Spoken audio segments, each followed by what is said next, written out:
Sir Venkatesh గారి సంక్రాంతికి వస్తున్నాం సినిమా యుఎస్ఏలో ప్రీమియర్స్ పడ్డాయి కదా సార్. మరి అక్కడ నుంచి టాక్ ఏ విధంగా ఉంది? సినిమాకు పాజిటివ్ రెస్పాన్స్ వచ్చిందా, నెగిటివ్ రెస్పాన్స్ వచ్చిందా? మరి ఈ సినిమా యుఎస్ఏ రివ్యూ ఏ విధంగా ఉంది సార్? సార్ యా యుఎస్ఏలో ఈరోజు రిలీజ్ అయింది. సో అక్కడ నుంచి రివ్యూస్ ఆల్రెడీ స్టార్ట్ అయినాయి. సో ప్రధానంగా సంక్రాంతికి వస్తున్నాం సినిమా పరిస్థితి ఎలా ఉంది అనేది చూడబోయే ముందు మనకి ఇక్కడ తెలుగు రాష్ట్రాల్లో చూస్తే ఆల్రెడీ గంటకు 10,000 పైన టికెట్స్ బుక్ మై షోలో అమ్ముడవడం ఈ మధ్యకాలంలో రికార్డ్ అనమాట. ఎందుకంటే ఇటు గేమ్ చేంజర్ కానీ లేకపోతే డాకు మహారాజ్ కానీ ఈ స్థాయిలో అడ్వాన్స్ బుకింగ్స్ అనేది జరగలేదు. ఇప్పటి వరకు మనకు వస్తున్న సమాచారం ప్రకారం దాదాపు 1,50,00,000 టికెట్స్ సేల్ అయినాయి. ఒక్క హైదరాబాద్ లోనే 1,60,60,00,000 రూపాయలు ఆల్రెడీ టికెట్ రూపంలో వచ్చేసింది అనమాట గ్రాస్. ఇది అంటే ఒక రకంగా 50% ఆక్యుపెన్సీ అనేది ఆల్రెడీ వచ్చేసింది. మనం చూసాము గేమ్ చేంజర్ మొదటి రోజు 50% ఆక్యుపెన్సీ లేదు. డాకు మహారాజ్ ఏమో అరౌండ్ 60% ఆక్యుపెన్సీ ఉంది. కానీ ఇది రిలీజ్ కాకముందే 50% ఆక్యుపెన్సీకి రెడీ అయిపోయింది అనమాట. అంటే దీన్ని పెద్ద ఎత్తున ఫ్యామిలీ ఆడియన్స్ అయితే ఆల్రెడీ బుక్ చేసుకుంటున్నారు. అంటే 3 సినిమాలు సంక్రాంతికి రిలీజ్ అయితే 3 ఫ్యామిలీ ఆడియన్స్ వెంకటేష్ సినిమాకి వెళ్దామని డిసైడ్ అయిపోయారు. ఎందుకంటే ట్రైలరు సాంగ్స్ ఎంత పెద్ద హిట్ అయ్యాయో మనం చూసాం. ఆ గోదావరి గట్టు అనే సాంగ్ అయితే 8 కోట్లు దాటింది. సో ఓవరాల్ గా 20 కోట్ల పైన వ్యూస్ ని ఆ పాటలు సొంతం చేసుకున్నాయి. అందువల్ల ఇది వెరీ పాపులర్ అయిపోయింది. ఈ క్రమంలో ఏంటంటే ఇటు వెంకటేష్ కి హిట్ కావాలి. సందవ్ లాస్ట్ సినిమా అతనిది ఫ్లాప్ అయింది. అనిల్ రావు పొడి కూడా ఆయన కూడా ఈసారి పెద్ద హిట్ ఆశిస్తున్నాడు. ఒక F2 స్థాయిలో ఈ సినిమా హిట్ అవుతుందని కాన్ఫిడెంట్ గా ఉన్నారు అందరూ టీం కూడా. ఈ క్రమంలో ఏమైందంటే ఈ యుఎస్ఏ రివ్యూ మనకు బయటకు వచ్చింది. ఈ రివ్యూ ఎలా ఉంది? బేసిక్ గా ఏంటంటే కథగా అంటే ఎక్కువ రివీల్ చేయట్లేదు. మనకు తెలుసు కదా, వాళ్ళు కథ మొత్తం చెప్పరు. అయితే ఇప్పటి వరకు వస్తున్న దాని ప్రకారం ఏంటంటే ఈ సినిమాలో వెంకటేష్ ఒక పోలీస్ ఆఫీసర్. ఆ పోలీస్ ఆఫీసర్ గా ఉండి ఆయన ఒక కేసుకు సంబంధించి వచ్చిన దీంట్లో ప్రాబ్లమ్స్ లో ఆయన సస్పెండ్ అవుతాడు. అయితే ఆయన పోలీస్ ఆఫీసర్ గా ఉన్నప్పుడు మీనాక్షి చౌదరి ఎస్ఐగా ఉంటది. అప్పుడు వాళ్ళిద్దరి మధ్య ఒక లవ్ ట్రాక్ నడుస్తుంది. ఆ లవ్ ట్రాక్ లో మీనాక్షి చౌదరిని వెంకటేష్ పెళ్లి చేసుకుందాం అనుకుంటాడు. బట్ కొన్ని కారణాల వల్ల వాళ్ళిద్దరి లవ్ ఫెయిల్యూర్ అవుతుంది. పెళ్లి చేసుకోలేకపోతాడు. దాని తర్వాత ఐశ్వర్య రాజేష్ ని పెళ్లి చేసుకుంటాడు. ఇప్పుడు ఏమవుతుందంటే ఒక క్రైమ్ జరుగుతుంది. ఆ క్రైమ్ ని సాల్వ్ చేయాలి, ఒకరిని రక్షించాల్సిన పరిస్థితి ఏర్పడుతుంది. అది ఎవరు కూడా పోలీస్ డిపార్ట్మెంట్ చేయలేకపోతారు. అది కేవలం వెంకటేష్ వల్లే సాధ్యం అన్నది పోలీసు అధికారులు గుర్తిస్తారు. దాంతో వెంకటేష్ సస్పెన్షన్ ని ఎత్తేసి వెంకటేష్ ని ఆ మిషన్ కి బాధ్యుడిగా అప్పగిస్తారు. అప్పుడు ఆయనకి అసిస్టెంట్ గా మళ్ళీ మీనాక్షి చౌదరిని పెడతారనమాట.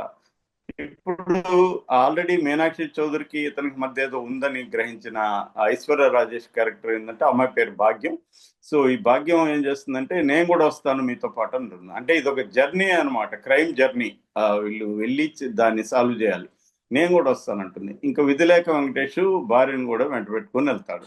సో ఇలాగ ట్రయాంగిల్ లవ్ స్టోరీగా ఉంటూ ఒక క్రైమ్ సస్పెన్స్ క్రైము జర్నీ ఇది స్టార్ట్ అవుతుంది. అలాగే కొంత వెస్ట్ ఈస్ట్ గోదావరి జిల్లాల్లో కూడా ఈ కథ జరుగుతుంది.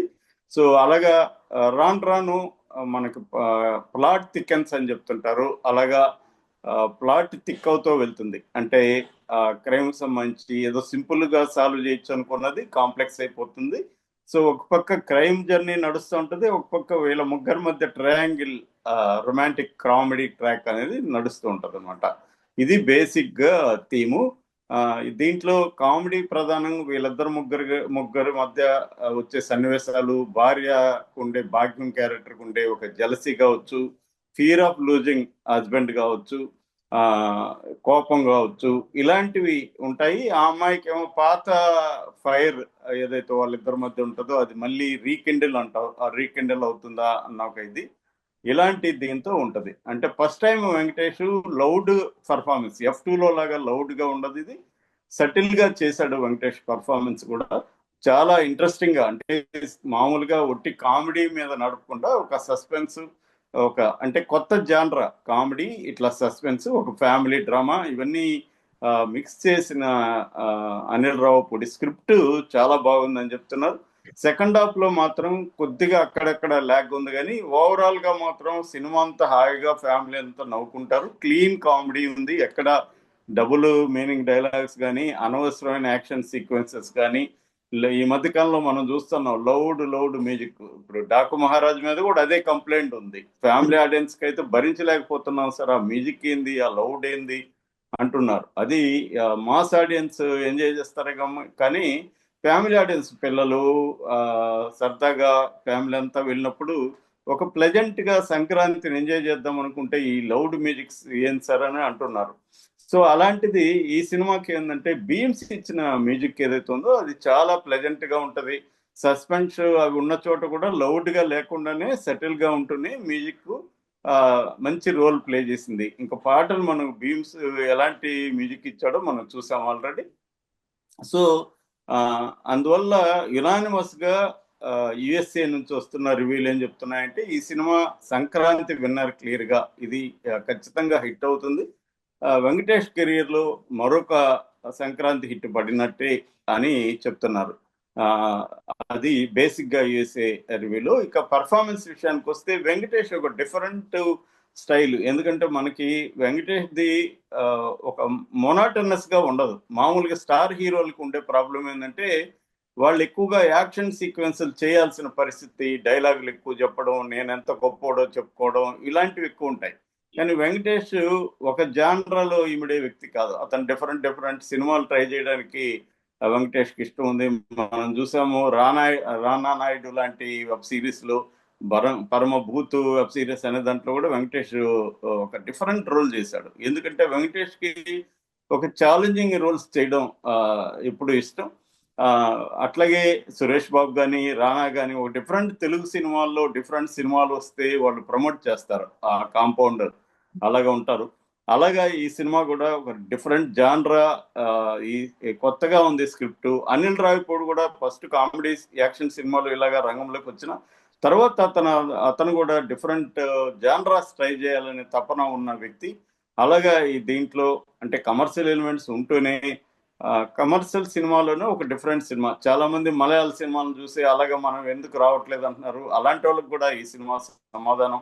అంటే నువ్వు ఒక ఇదేదో ఫ్యామిలీ డ్రామా అనుకుంటే క్రైమ్ డ్రామా లాగా ఉంటుంది, క్రైమ్ డ్రామా అనుకుంటే కామెడీగా ఉంటుంది. అలాగా మళ్ళీ ఒక ఏరియా అంటే ప్రాంతం వైజ్ గా చూసుకుంటే కూడా ఒక జర్నీ ఉంటుంది సినిమాలో. ఎప్పుడు ఒక జర్నీ ఉంటే కూడా చాలా సినిమాల జర్నీ వల్ల హిట్ అవుతూ ఉంటాయి. అంటే కొత్త లొకేషన్స్, ఒకే దగ్గర జరిగే ఒక మొనాటనీ అనేది ఈ సినిమాలో లేదనమాట. అంటే in terms of plot, in terms of locations, ఇవన్నీ కూడా కొత్తగా అనిపిస్తాయి. ఆయా ఏరియాల్లో కొత్త ఎలిమెంట్ అదంతా. అట్లాగే వెంకటేష్ కూడా ఇటువంటి క్యారెక్టర్ ఇప్పటి వరకు చేయలేదు. సో ఒక డిఫరెంట్ గా ఉంటుంది. ఇక ఐశ్వర్య రాజేష్ చాలా బాగా చేసిందని చెప్తున్నారు. ఇంకా మీనాక్షి చౌదరి మనం ఆల్రెడీ చాలా తెలుగు సినిమాల్లో చూసామామని.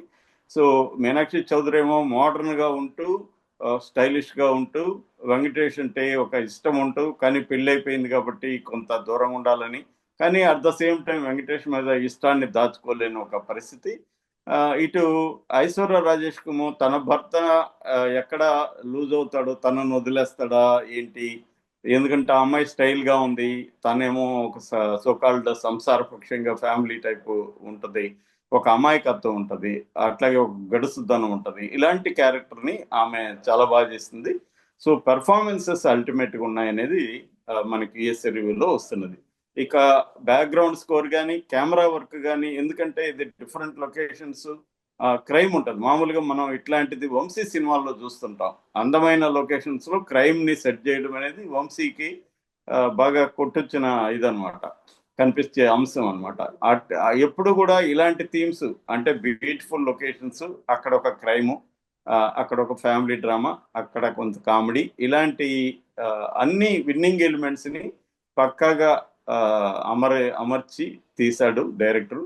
ఖచ్చితంగా ఇది షూర్ హిట్ అనేది యుఎస్ఏ రివ్యూ అనమాట. Okay sir. Thank you so much. Thank you.